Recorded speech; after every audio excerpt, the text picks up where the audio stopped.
원기 105년 10월 7일 수요 마음 공부방 시작하겠습니다. 오늘은 이론상의 수행을 함께 공부합니다. 그에 앞서 먼저 이하은 청년이 일기 발표해 주겠습니다.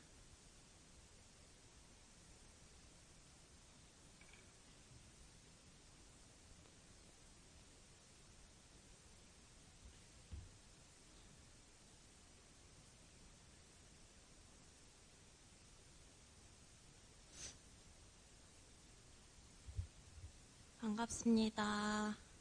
네, 저는 청년 1단 이하은입니다.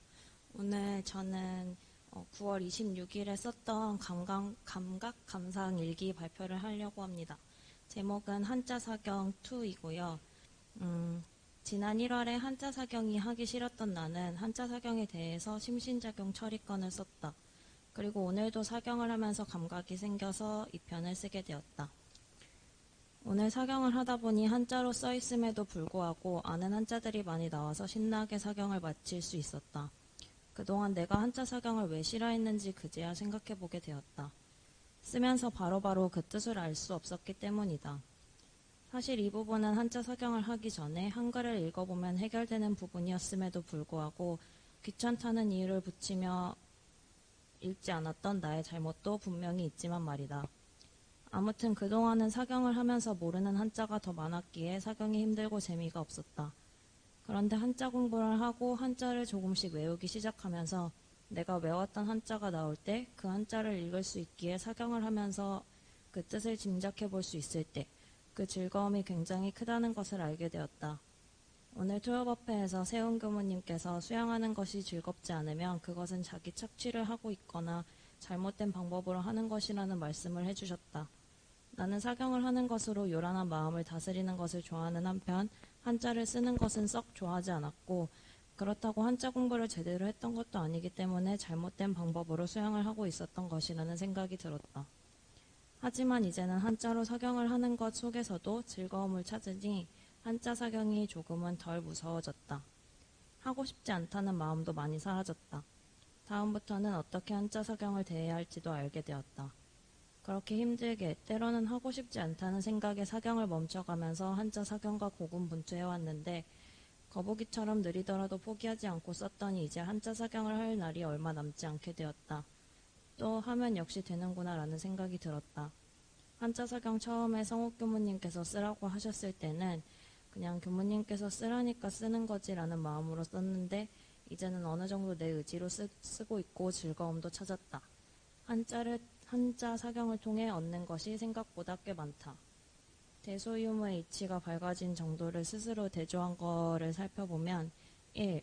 한자 사경을 하다가 아는 한자가 나와서 즐거워하는 나의 모습을 보면서 수양도 그 속에서 나의 즐거움을 찾아야 진정으로 할 수 있다는 유무자리의 이치가 밝아졌다. 2. 한자를 몰라서 한자 사경이 싫었을 때와 한자를 알아서 한자 사경에 즐거움이 생긴 모습을 보면서 싫고 즐거움의 이유가 생기는 인과의 이치가 밝아졌다. 3. 한자 사경을 오래 하기는 했지만 끝이 보이는 모습을 보면서 무슨 일을 하든지 포기하지 않고 끝까지 하면 해낼 수 있다는 대자리의 이치가 밝아졌다. 이상으로 일기 발표 마치겠습니다. 감사합니다.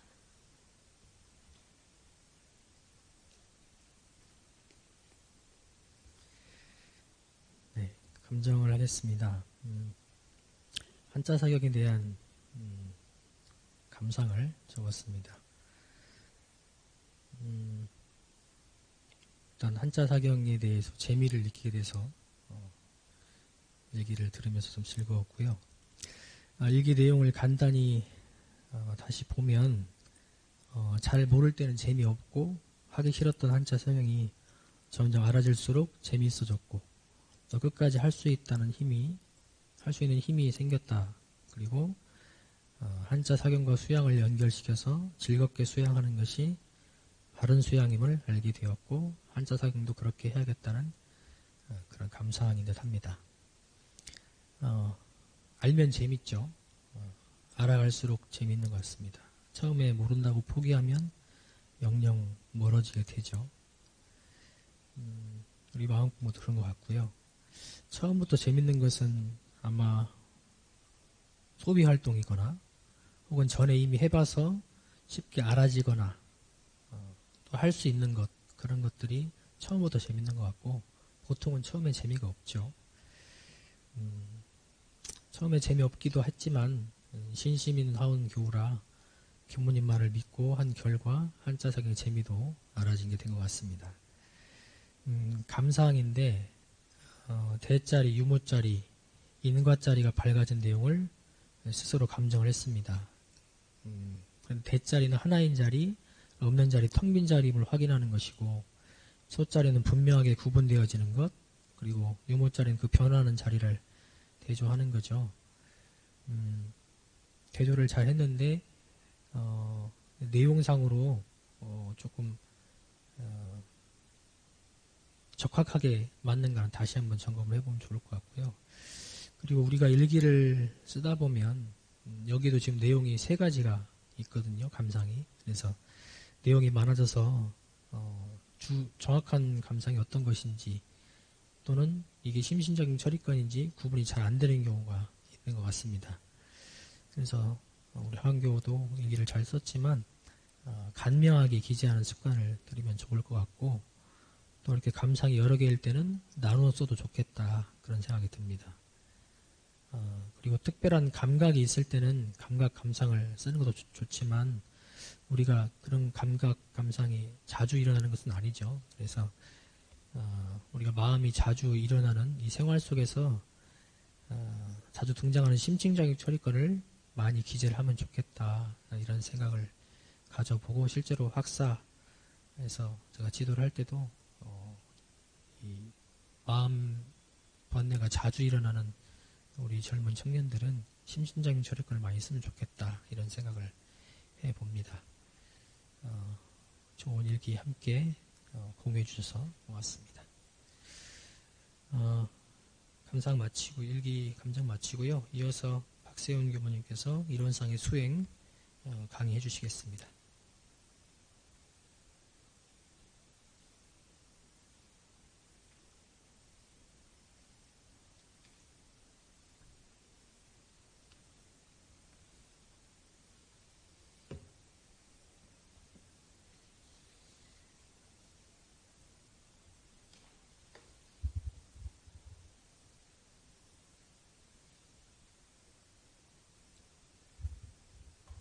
반갑습니다.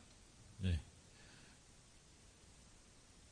긴 연휴를 마치고 또 오랜만에 함께 정전을 가지고 공부하는 시간이 됐습니다. 오늘은 이론상의 수행 중 이론상의 수행에 대해서 공부를 할 건데, 제가 제목을 시방을 다 담고도 남는 마음, 시방을 다 좋게 해주고도 남는 마음 라고 한번 해봤습니다. 시방을 다 담고도 남는 마음은 원만 구족한 마음이고, 시방을 다 좋게 해주고도 남는 마음은 지공무사한 마음이라고 또 볼 수 있을 것 같습니다. 오늘 함께 공부를 해 나가시는데요. 영상으로 하니까 혹시 궁금한 점이 있으면은 유튜브에 있는 실시간 채팅창에 올려주시면 제가 끝나는 대로 답변을 해드리겠습니다. 먼저 원문을 같이 한번 봉독해 보겠습니다. 이론상의 수행.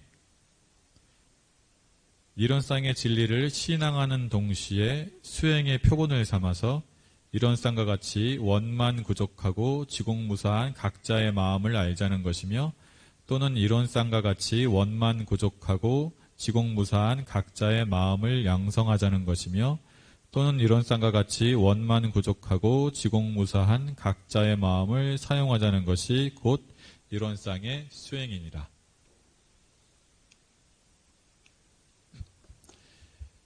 이론상의 신앙과 수행에 대해서 조금 간단하게 또 설명을 해보면 이렇습니다.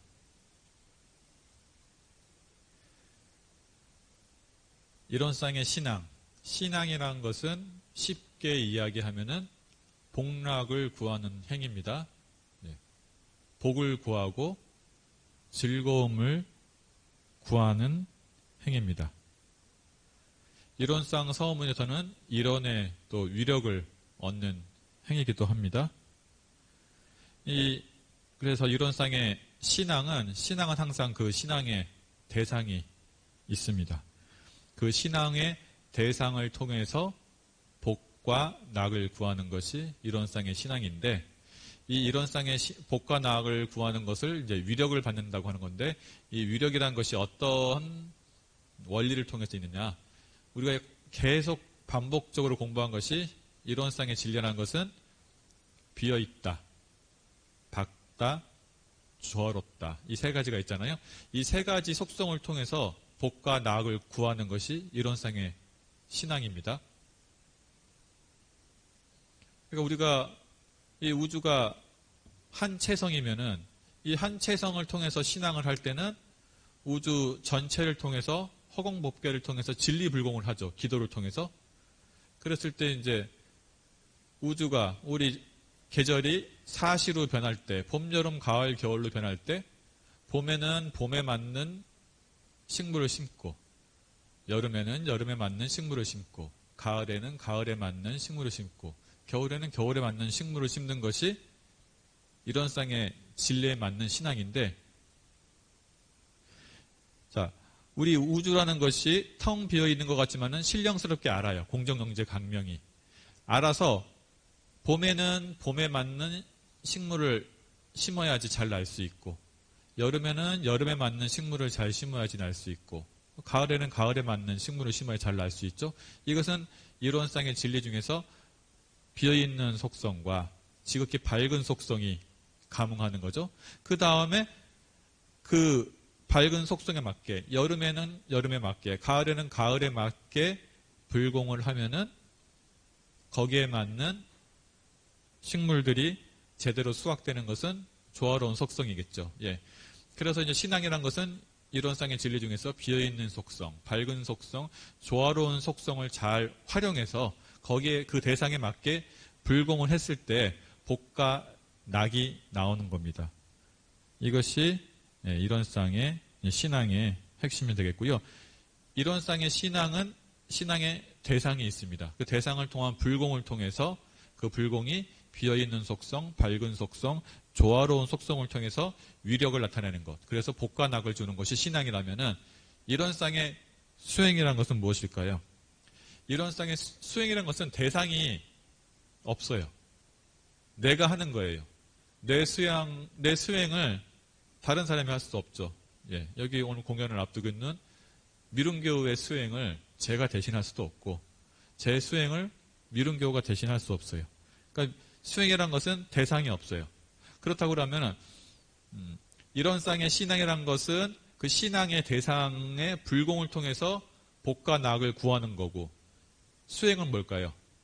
이론상의 속성, 비었다, 밝다, 조화롭다. 이 속성의 합이라는 것이 수행이에요. 예. 속성에 불공하는 것이 신앙이라면은, 예, 그 속성의 합이라는 것이 수행입니다. 쉬운 말로 하면은 이론상의 속성을 닮아가는 것. 합이라는 것. 그래서 수행이라는 것을 쉽게 얘기하면 진리대로 사는 것. 여기서 그 진리대로라는 것은 이론상의 진리인 비었다, 밝다, 조화롭다. 그 세 가지대로 사는 것이 진리대로 사는 것이고, 진리를 닮아가는 것이고, 그것이 이론상의 수행이 되겠습니다. 이것이 이제 이론상의 신앙과 수행을 좀 간략하게 한 것이고요. 그럼 이제 원문의 바탕으로 조금 설명을 하면은, 첫 번째 원문에 나오는 것이 이론상의 진리를 신앙하는 동시에 수행으로 표본으로 한다라고 되어 있죠. 신앙하는 동시에 수행의 표본이라는 것은 어떤 의미일까?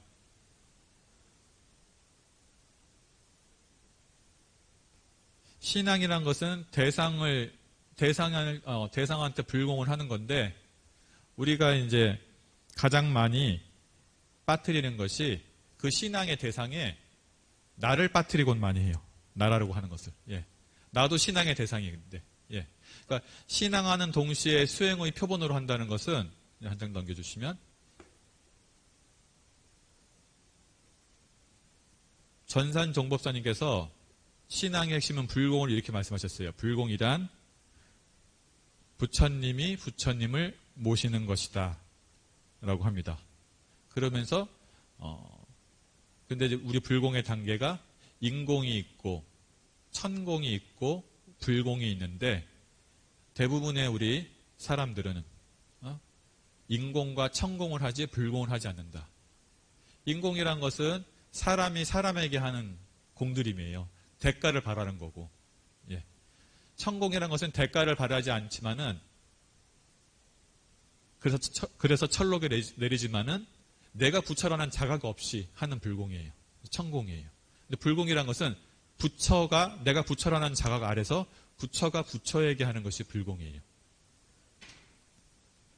그래서 신앙하는 동시에 수행한다는 것은 그 전제가 내가 부처라는 것이 먼저 들어가야 되는데 우리가 그게 기본적으로 잘 안 돼요. 신앙하는 동시에 수행을 하지 않고 수행만 하면은 앞에 그 전제가 사라져요. 부처라는 것이. 왜 그러냐면 우리 앞에 보는 코끼리 그림 있잖아요. 저게 어떤 많이 드는 여화인데 서커스에서 코끼리들을 훈련시킬 때 어렸을 때 데리고 옵니다. 어렸을 때 데리고 와서 발에다가 밧줄을 걸어요. 그러면은 어렸을 때 코끼리는 힘이 없으니까 밧줄을 걸면은 그 밧줄에서 벗어나질 못해요. 그러다가 코끼리가 이제 커서 한 1톤이 넘어가져요. 그러면은 그 밧줄은 그대로고 코끼리는 커져서 충분히 코끼리가 그 밧줄을 벗어날 수 있는데 어렸을 때 밧줄에 묶였던 경험 때문에 코끼리가 커져서도 밧줄을 벗어나지 못합니다. 이것이 의미하는 것이 뭐냐면은 우리가 신앙의 핵심이라는 것은 모두가 부처라는 거잖아요. 그죠? 그 모두에게는 나도 포함되는 건데 아무리 우리가 원불교를 오래 다니고 신앙생활을 열심히 해도 큰 경계를 당해보면 내가 부처라는 것이 사라져버려요. 나는 부처가 아니야. 나 같은 사람이 어떻게 이렇게 부처가 될 수 있어? 나는 부처가 아니야. 근데 이것이 저 코끼리랑 비슷해요. 어렸을 때부터 경쟁사회와 그리고 평가사회와 겸손함을 너무나 강조하는 사회에 있다 보면은 밧줄에 묶여 있죠. 예. 개성을 존중해주거나 다양성을 존중해주거나 있는 그대의 모습을 인정받는 것이 경험이 적기 때문에 그 밧줄 때문에 내가 부처라고 생각을 잘 못해요. 원불교에서 아무리 오래 다녀도 쉽지가 않아요. 여전히 밧줄 있죠. 그래서 저는 이렇게 생각합니다. 수행이란 부처님의 행을 하는 것. 그래서 신앙하는 동시에 수행을 표본으로 삼다는 것은 자기 신앙이 먼저 되는 거죠. 내가 부처임을 알아서 부처님의 행을 행하는 거예요. 근데 신앙하는 동시에 수행이 되지 않으면은 신앙에 빠진 수행을 하면은 부처가 부처님의 행을 하는 것이 아니에요. 부처가 되기 위해서 끊임없이 구걸하는 수행을 해요. 그것을 거지 같은 수행을 한다 그래요. 예. 나는 항상 부족해. 나는 안 돼. 역시 내가 그렇지. 예. 출발이 부처가 아니라 부처를 조금 만들어 가려고 그래요. 그러니까 신앙하는 동시에 수행이라는 것은 부처가 부처의 행을 한다는 것. 그래서 원문에도 이렇게 나왔죠.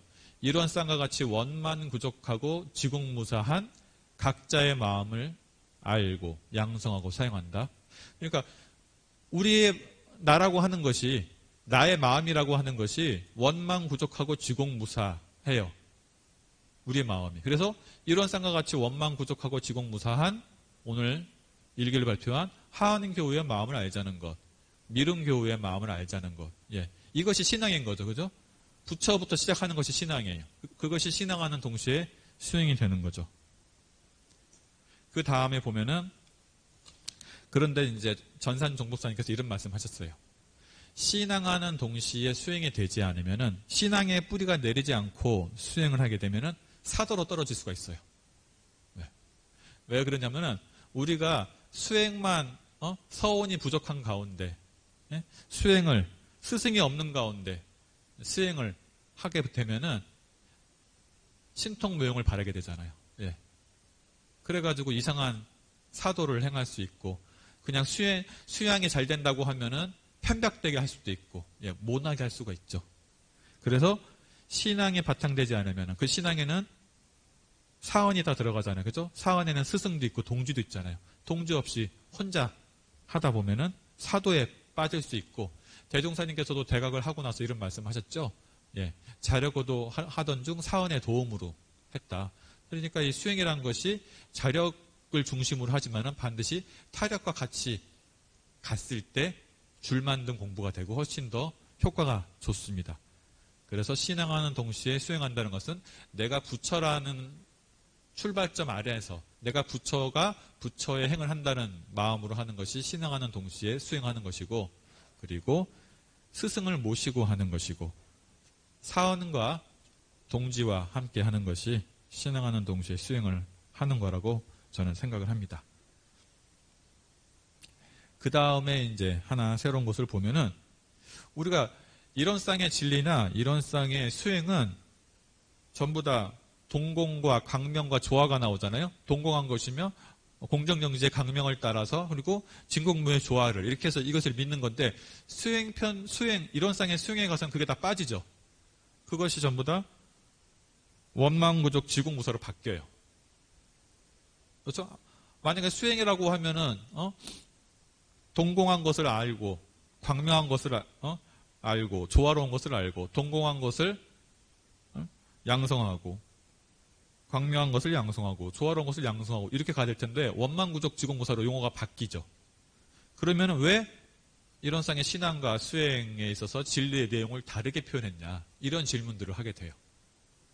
어쨌든 이런 쌍의 진리와 신앙과 그 다음에 이런 쌍의 수행의 구조가 좀 다르잖아요. 이런 쌍의 진리와 신앙에서는 동공강명조화, 근데 수행에서는 원망구족 지공무사. 왜 그럴 것인가?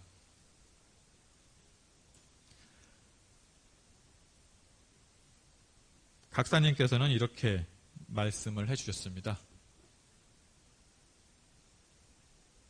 원망구족 지공무사라는 것이 대산상사님께서는 공원정이라고 하셨거든요. 결국은 원망구족 지공무사가 공원정인데, 공원정이 결국은 동공, 광명, 조화예요. 이런 쌍의 세 가지 속성인 비어있는 속성, 밝은 속성, 조화로운 속성. 그러니까 원망구족 지공무사는 앞에 이런 쌍의 진리에 있는 동공한 것과 밝은 것과 조화로운 것이 같이 들어가 있는 거예요. 원망구족 지공무사는. 뒤에 더 자세히 말씀드리겠지만은, 그리고 공원정이 원망구족 지공무사예요. 그래서 수양의 표준도 원망구족 지공무사고, 영구의 표준도 원망구족 지공무사고, 취사의 표준도 원망구족 지공무사예요. 그래야지 이론상에 닮아가는 거예요. 수양도 이론상은 닮아가고, 영구도 닮아가고, 취사도 닮아가고 합이라는 건데, 그것이 원망구족 지공무사다. 그러면 좀 더 구체적으로 원망구족이 무엇인가? 원망구족에 대해서 정산종사님과 대산상사님, 그리고 이제 역대 종법사님이 하신 말씀들 보면은 정산종사 법설에 이런 이야기가 나옵니다. 원만은 뚜렷하여 결격이 없는 것이니, 뚜렷하기로 하면 모든 분별이 끊어져 없어야 참 그 자리가 뚜렷할 것이니라 라고 밝히면서, 분별이 끊어질 때 뚜렷한 자리가 현전, 눈앞에 나타나는데 이 자리를 원만하다 한다. 정산종사 법설. 원만하다는 것은 뚜렷해서 결격이 없는 거예요. 결격이 없다는 것은 모난 것이 없다, 부족함이 없다는 거예요. 예. 그 뚜렷하다는 것은 뭐냐? 뚜렷하다는 것이 아니라, 진하다는 것이 아니라 우리의 아는 이것이 걸리고 막힘이 없다는 거예요. 어디 하나도. 우리가 일반적인 우리의 중생들의 알면 인종에도 걸리고, 성별에도 걸리고, 자기 재산에도 걸리고, 모든 게 다 걸려 있어요. 안 걸린 사람이 없어요. 근데 우리의 원래 마음은, 부처의 마음은 걸리고 막힘이 없다. 이것을 이제 뚜렷하다라고 합니다. 그리고 정산적수나 법설에서 이제 구족에 대해서 이렇게 말합니다. 구족은 이로의 부족함이 없이 다복차 있는 것이라, 분별이 없는 그 자리에 빠짐없이 우주의 삼라만상과 염정이 다 구비하여 있나니라 라고 하시면서, 이러한 까닭에 분별이 없는 것은 참 분별이요, 분별이 없기에 이것이 원박구족이니라 라고 이렇게 말씀하시는데, 그러니까 원만구족이라는 것은 모든 것이 비어있는 가운데 다 갇혀 있다, 빠짐없이. 근데 이것을 이제 조금 더 경산 상사님께서는 조금 더 이제 쉽게 설명을 하세요. 원만구족이라는 것을 경산 상사님께서는 이렇게 말씀하세요. 모든 것을 다 할 수 있는 가능태이다. 모든 것을 다 할 수 있는 가능태다. 이게 이제 원만 구족은 모든 것을 다 할 수 있는 가능태예요. 자, 이 물이 있어요. 아까 원만 구족하기 위해서는 원만하기 위해서는 어떻게 된다겠죠? 비어 있어야 된다잖아요. 비어 있어야지 가득 찰 수 있다. 여기에 콜라가 채워져 있으면은 사이다는 담을 수 없잖아요. 그죠? 그 사이다가 채워져 있으면 콜라를 담을 수가 없어요. 자, 근데 반대로 이 컵이 비어 있어요. 그러면 어떻게 돼요? 모든 음료를 담을 수가 있어요. 모든 음료를 담을 수 있는 가능성의 상태예요. 그렇죠? 이것을 원만 구족이라고 하는 거예요. 예. 모든 것을 다 할 수 있는 가능성의 상태. 그 모든 것을 다 할 수 있는 가능성의 상태는 비어 있어야 돼요. 비어 있는 것이 가득 찬 거예요. 이것을 유교에서는 이렇게 말했어요. 희노애락 지 미발 위지 중이다. 뭐냐면 희노애락의 감정이 나오기 전의 마음을 중이라고 한다. 이것을 경산상사님께서는 이것이 원만 구족이다라고 했어요. 이것이 원만 구족이다. 왜 그럴까요? 이것도 가능태예요. 자, 내가 희노애락이 나오기 전에는 기쁜 마음도 낼 수 있고 슬픈 마음도 낼 수 있고 그렇죠? 즐거운 마음도 낼 수 있잖아요. 그죠? 성도 낼 수 있어요. 그죠? 근데 이미 내가 화가 나버렸어요. 그럼 다른 게 들어올 수 있어요? 못 들어오잖아요. 그죠? 마음에 화가 있으면 다른 게 못 들어오는데 내 마음에 아무것도 없어요. 그러면 희노애락, 예? 기쁘고 슬프고 성나고 즐거운 이 마음이 다 나올 수 있는 상태잖아요. 가능태잖아요. 그죠? 그것이 원만 구족이라는 것이에요. 다 차 있어서 원만 구족이 아니라 비어있는 가운데 다 모든 것을 채울 수 있기 때문에 그것이 원만 구족이에요. 그러면 어떻게 또 있잖아요. 1년 미생전. 한 생각 일어나기 전의 상태. 그거 뭐예요? 없으니까 원만 구족 아니에요? 한 생각이 일어날 때는 항상 한 생각이 일어나기 전의 상태에서 나오지 않아요? 그러면 한 생각이 일어나기 전의 상태는 모든 생각이 나올 수 있는 거잖아요. 그렇죠? 모든 생각이 나올 수 있는 상태 아니에요? 모든 것들을 다 할 수 있는 가능태예요, 그게. 그게 원만구족이란 거예요. 비어있는 컵이란 얘기예요. 그러니까 우리가 모든 것을 하기 위해서는 그림을 다 일단 지워야 되잖아, 도화지도. 새로 그리려면은. 그러니까 이 비어있는 자리라는 것은 모든 것을 할 수 있는 가능태의 자리예요. 그렇기 때문에 그것이 원만구족이에요. 비어있기 때문에 원만구족이에요. 이제 경산상사님께서 이렇게 설명을 하셨습니다. 그러면 이제 원만구족은 여러분들이 아시겠죠? 가능태의 상태다. 가능태의 상태는 1년 미생전에 한 생각 일어나기 전의 상태고 그리고 희노애락의 감정이 발하기 전의 상태고 이것을 유교에서는 중이라고 했다. 자, 그러면 지공무사는 뭘까요? 지공무사는 이제 정산정사님 법설이 이렇게 되어 있습니다. 이론의 진리가 만약 사정이 있다면은, 그러니까 사적인 생각이 있다면은 잘난 사람에게는 있고 못난 사람에게는 없을 것이며 제복을 주는 것도 친하고 멀고가 있으면은 친소를 떠나 오직 지공무사하기에 이론의 진리는 없는 것이 없으며 이론의 진리 아님이 없나니 이와 같이 제복의 보응도 친소와 사정이 없이 오직 지은 바에 따라 제복을 주는 까닭에 지공무사이니라.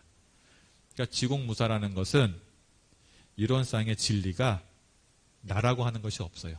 비어 있어. 그러니까 판단을 하지 않잖아요. 좋은 건 나쁜 것, 잘난 건 못난 것. 이론상의 진리가 나라고 하는 것이 하나 있으면은 판단을 해가지고 저 사람한테는 이론상 진리가 작용하고 이 사람한테 안 할 수도 있단 말이에요. 그리고 원근 친소가 있어요. 가깝고 먼 곳이 있으면은 가까운 사람한테는 이론상 진리를 더 가고 먼 사람한테는 이론상 진리가 적용 안 하게 하고 할 수도 있잖아요. 그러면 이론상 진리가 우주 만물에 없는 거잖아요. 근데 이론상 진리라는 것이 무사하기 때문에 지극히 공변되다. 지극히 공적이라서 사가 없기 때문에 모두의 편만하고 한치의 헛됨도 없이 공정하게 돌아가는 것이죠. 날씨가 춥든 덥든 그리고 밤이든 낫이든 상관없이 그냥 이론상 진리는 진리대로 돌아가죠. 이렇게 해서 이제 지공무사라는 것은 삿된 것이 없이 비어있는 가운데 인과가 정확하게 나타나는 것을 지공무사라고 해요. 자, 그럼 이것은 이제 경산 상사님께서는 또 이렇게 보셨어요. 유교에서는 희노애락의 마음이 바라기 전을 중이라고 했죠. 중. 예. 그리고 희노애락의 마음이 바라되 절도에 맞는 것이 화예요. 이게 중화거든요. 근데 희노애락의 마음이 바라기 전에 그 중이 원망구족이에요. 가능태예요. 모든 것이 가능한. 어떤 마음도 낼 수 있는 거예요, 내가. 그렇죠? 그게 중이고. 희노애락의 마음이 바랬는데 절도에 맞는 것이 화예요. 이것이 지공무사예요. 우주 자연은, 천지는 사가 없기 때문에 절도에 맞게 나오는데 사람은 한 생각, 삿됨이 들어가기 때문에 원군 친소가 들어가기 때문에 절도에 안 맞아요. 예. 그래서 절도에 맞게 해야 돼요. 그것이 이제 화, 그것이 지공무사예요. 지극히 공변돼서 예. 사가 없어요. 그래서 인과의 진리가 호리도 틀림없이 공정하게 놔두는 것이 지공무사예요. 근데 이 원망구족 지공무사는 공통적으로 갖고 있는 것이 있어요. 비어있다는 거예요.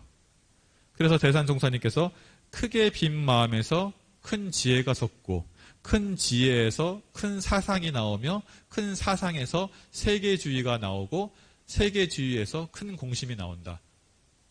그렇다고 한다면 크게 빈 마음에서 큰 공심이 나온다는 거죠.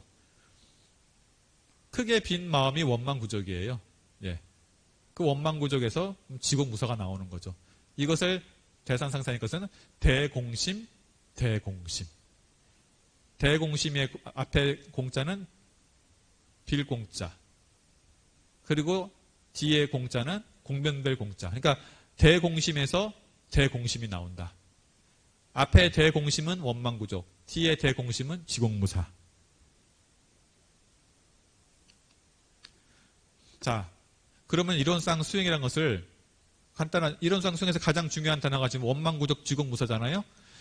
그 원망구족하고 지공무사한 나의 마음을 알고 양성하고 사용하는 것이 이론상의 수행인데, 이 원망구족하고 지공무사하는 것이 뭐다?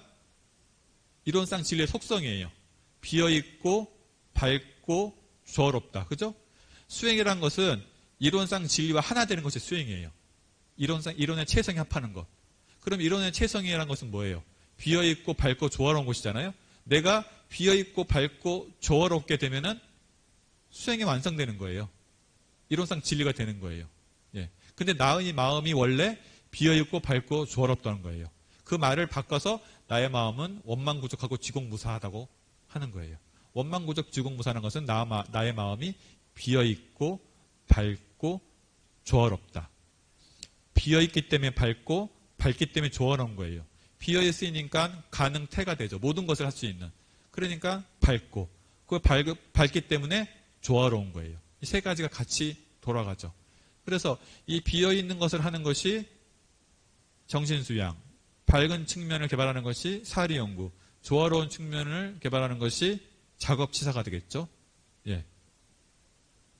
그리고 비어있고 밝고 조화로운 나의 원래 마음을 아는 것이 견성, 비어있고 밝고 조화로운 나의 마음을 지키는 것, 기르는 것이 양성, 경계마다 비어있고 밝고 조화로운 마음을 육군을 사용하는 것이 솔성. 이게 다 이렇게 얽어져서 가는 거죠. 근데 여기서 이제 하나 어려울 수 있는 게 있어요. 원망구족 지공무사가 이게 비어있고 밝고 조화롭다는 것은 공원정이에요. 대종상이 말씀하신 비어있는 것이 공이고 밝은 것이 원이고 조화로운 것이 정인데, 이 원망구족 지공무사가 공원정과 어떻게 연결이 될 것이냐, 여기에 대해서는 조금 이제 의견이 있을 수는 있는데 저는 이렇게 봅니다. 원만구족 지공무사에 공통적으로 있는 것이 비어있다는 속성이에요. 예. 원만구족하기 위해서는 비어있어야 되고 지공무사하기 위해서도 비어있어야 되잖아요. 그죠? 사가 없으려면 비어있어야 되고 모든 것을 다 품에 안으려면 비어있어야 돼요. 그렇다고 한다면 원망구족은 비어있고 밝은 속성이 되겠고 지공무사라는 것은 비어있고 조화로운 속성이 되는 거예요. 지공무사라는 것은 인과거든요. 인과는 비어있는 가운데 호리도 틀림없이 조화로운 속성은 음양상승이면서 인과예요. 그러니까 원망구족은 비어있고 밝은 속성, 지공무사는 비어있고 조화로운 속성이 중심이 돼서 표현한 것이다 라고 저는 이렇게 생각하고 있습니다. 이 부분에 대해서는 좀 다를 수가 있어요. 그래서 이론상의 수행이라는 것이 이런 것이다. 원망구족하고 지공무사한 나의 마음을 알고 양성하고 사용하는 것인데 그 원망구족 지공무사하다는 것은 내 마음이 비어있고 밝고 조화로운 것을 알고 지키고 사용하는 것이다. 이것이 이론상 수행을 정리하는 것이 되겠습니다. 근데 여기서 이제 마지막으로 대종사님께서 이제 조심하라고 하신 것이 있었죠. 사막을 병진하는 것이 이제 중요해요. 예. 제가 많이 실수를 해서 그래요. 저는 상당히 정적인 사람이고 움직이는 것을 좀 싫어해서 지금 코로나19 시기에도 교당에만 있는 것이 많이 힘들지는 않거든요. 그냥 가만히 앉아서 책 보고 그냥 가만히 있는 것이 크게 힘들지 않아요. 그래서 저는 자연스럽게 사리 연구 중심으로 수양을 그동안 많이 했었어요. 예. 정신 수양과. 그러다 보니까 이제 취사력이 좀 부족해서 제가 간사 근무했을 때 일에 어둡다는 이야기를 많이 들었어요. 예. 사리 연구를 많이 하면 이치는 박지만 일에 어두울 수가 있거든요. 근데 이것이 제가 가만히 제 자신을 보니까 이게 전생부터 내려온 습관일 가능성이 높더라고요. 그러니까 이제 여러분들도 지금 이 순간에 있지만은 그것을 이제 과학에서는 기질이라고 해요. 타고난 성향 기질. 기질이라는 것도 그 전에부터 내려온 거죠. 태어날 때부터 하는 게 아니라 전생부터 내려온 건데 여러분들이 이 이론상의 수행을 할 때 첫 번째로 이제 조심할 것은 나의 기질을 봐야 돼요. 나의 기질을 봐서 나는 사막 중에서 어디에 편중되어 있나. 대종사님이 아주 경계하셨거든요. 사막 병진을 해야 되는데 저 같은 경우에는 정적이라 수양과 연구 중심으로 해서 취사력이 많이 부족했었습니다. 그래서 일부러 간사 시절에 제가 간사 근무를 취사를 몸으로 많이 움직일 수 있는 만덕산을 택한 것도 내가 보기에 내가 너무나 수양과 연구 위주로만 살았기 때문에 나와 반대되는 기질의 삶을 많이 해야겠다고 해서 한 겁니다. 그래서 저도 수시로 저와 반대되는 기질을 많이 하고 있기 때문에 우리 이 설교를 들으시는 분들도 먼저 나의 기질이 어떻고 나는 사막 중에서 어디에 많이 편중되어 있나를 봐서 균형감 있게 하는 게 중요합니다. 균형감이 진리예요. 네, 진리는 세 가지가 같이 있는 거지 하나만 있지는 않거든요. 그리고 마지막으로 전산 종보사님께서 이런 말씀을 하셨어요. 사람들이 공부하면서 착각을 많이 하는데 자기가 상근기인지 착각하고 있다. 대부분 중하근기인데. 근데 상근기는 오히려 자기가 하근기라고 생각하는데 중하근기가 자기가 상근기라고 착각해가지고 뭐 조금 아는 거 가지고 견성했다고 하고 있는데 그것은 그림 견성이다. 그림 견성. 그림 견성이라는 것은 설교할 때 설명을 들으면은 그렇겠구나라고 생각이 드는 게 그림 견성이에요. 근데 그것은 견성이 아니에요. 그냥 그림 견성이지. 실물 견성을 해야 된다. 그래. 내 마음이 이렇게 생겼지. 그래서 그때그때 내 마음이 이론상 진리와 합일이 돼야 돼요. 예, 놓치지 않고. 그러니까 분리자성이 돼야 돼. 근데 들을 때만 알겠고 설교 끝나고 나면은 내 원래 살던 모습으로 돌아가는 것은 그림 견성이에요. 우리는 이제 실물 견성으로 가야 돼요. 실물 견성으로 가기 위해서는 이 설교를 들은 것 가지고 실생활에서 응용을 해야 돼요. 경계마다. 그리고 경계마다 응용하기 위해서, 활용하기 위해서는 수양을 많이 해야죠. 그래야지 멈춰주고 보이니까 일단 멈춰야지 보여지니까. 그래서 내 마음이 자신이 생기고 바라보는 것에 내 마음이 떠나지 않는 것을, 진리를 떠나지 않는 것을 종사님께서는 심인이라고 해서 심인. 우리가 재불재성의 심인이라고 하잖아요. 그것이 이제 심인이에요. 24시간 떠나지 않는 거예요. 그 자리를. 그럼 우리의 공부는 이런 거죠. 그림 견성에서 실물 견성으로 가고 실물 견성에서 시민으로 가는 거예요. 근데 사실은 그림 견성도 못하는 사람들 많이 있겠죠. 들어도 모르는 사람들이 있겠죠. 예. 어쨌든 근데 우리 안암교당에 계신 분들은 그림 견성들을 많이 하셨을 것 같아요. 실물 견성으로 가야 돼요.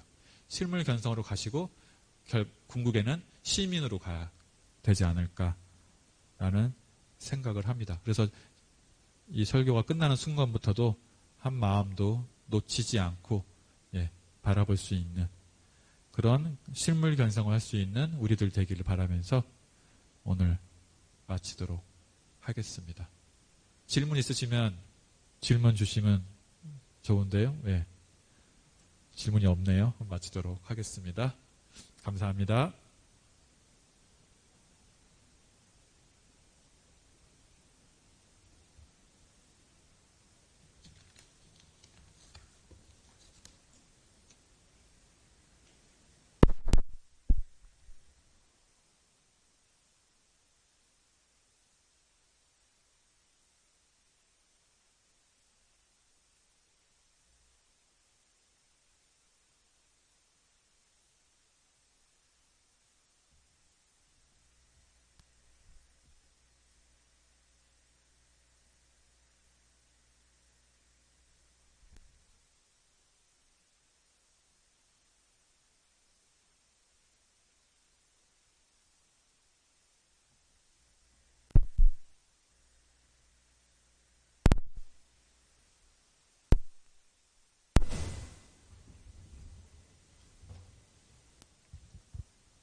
청년 일단 송미른입니다.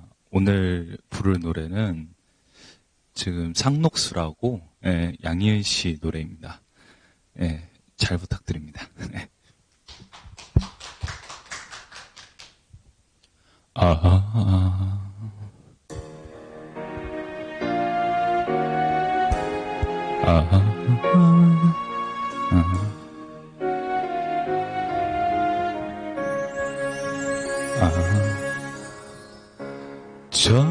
저들의 푸르른 솔잎을 보라 돌보는 사람도 하나 없는다 비바람 맞고 눈보라 쳐도 온누리 끝까지 맘껏 부르다 서럽고 쓰리던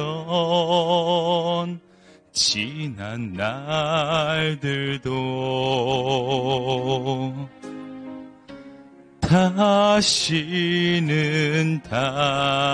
다시는 오지 말라고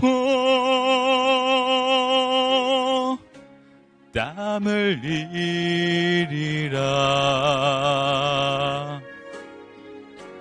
깨우치리라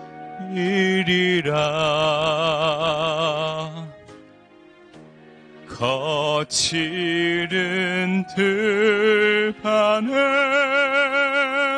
솔잎 되리라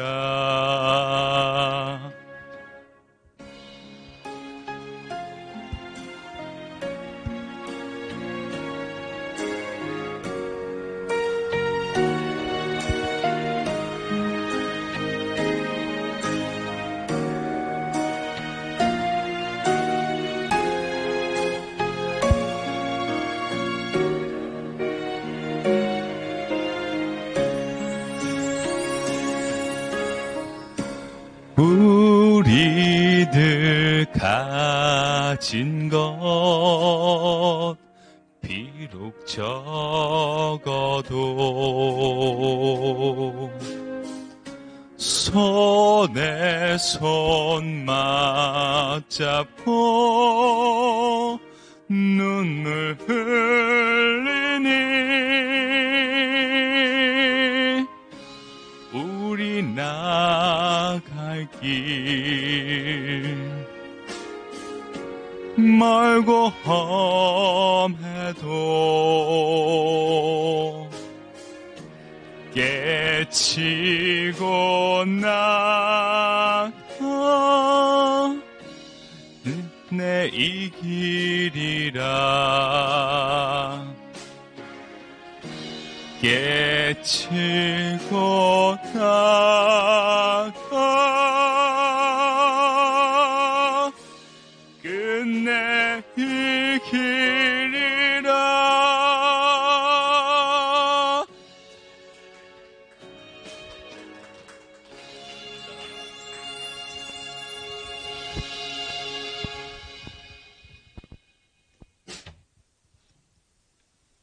네.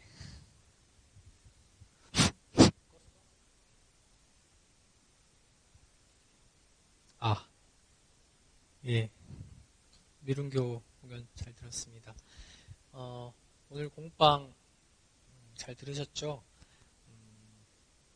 한번 듣고 말지 마시고 또 한번 들으셔서 자기 걸로 만드시면 좋겠습니다. 다음 시간에는 원래 정전 수서로분 밀원상 서원문인데 이론상 서원문은 박세영 교무님께서 여러 번에 걸쳐서 이미 몇 달 전에